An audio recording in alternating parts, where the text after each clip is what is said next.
सुबह का समय है। रघु अपने खेत में हल चला रहा है। सूरज की किरणें खेतों पर पड़ रही हैं।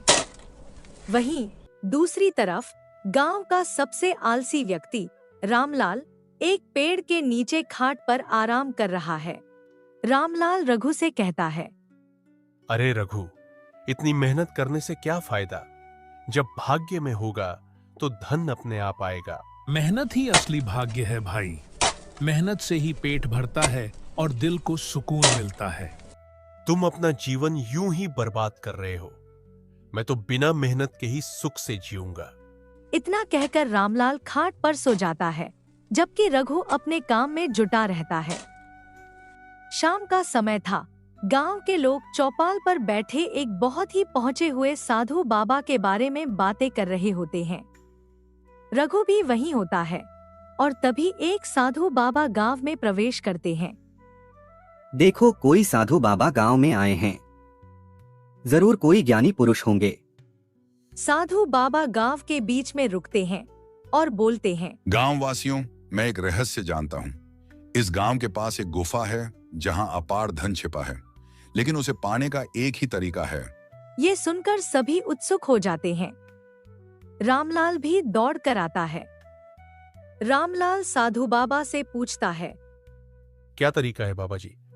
गुफा का दरवाजा तभी खुलेगा जब कोई सच्चा मेहनती व्यक्ति वहां जाएगा। वहां बैठे सभी लोगों में हलचल मच जाती है। रामलाल सोचने लगता है कि बिना मेहनत के धन पाने का यह अच्छा मौका है। वह मन ही मन में गुफा जाने की योजना बनाता है।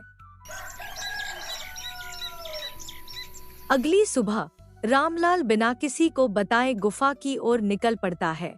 वह गुफा के पास पहुंचता है और देखता है कि दरवाजे पर कुछ लिखा है। गुफा के शिलालेख पर लिखा होता है, केवल वही प्रवेश कर सकता है जिसने सच्ची मेहनत की हो।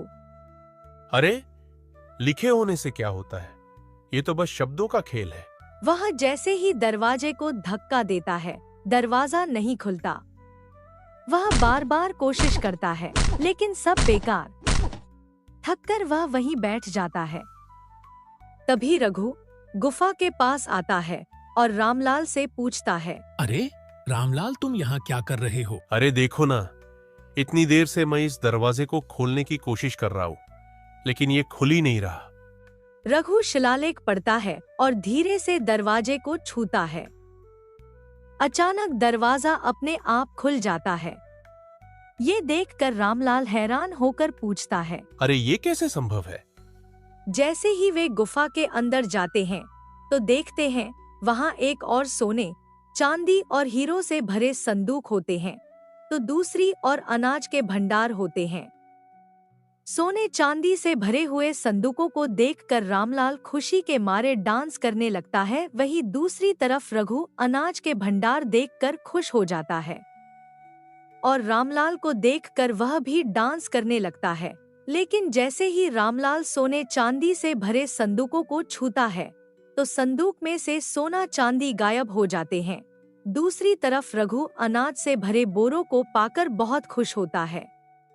रघु और रामलाल गांव वापस लौटते हैं और सारी कहानी सुनाते हैं। तब साधु बाबा कहते हैं, यही संसार का नियम है। मेहनत करने वाले को ही असली सुख और संतोष मिलता है। जो मेहनत से बचता है वह जीवन में कभी सफल नहीं होता। रामलाल को अपनी गलती का एहसास होता है और कहता है, अब मैं भी मेहनत करूंगा बाबा जी, और अपनी किस्मत खुद बनाऊंगा।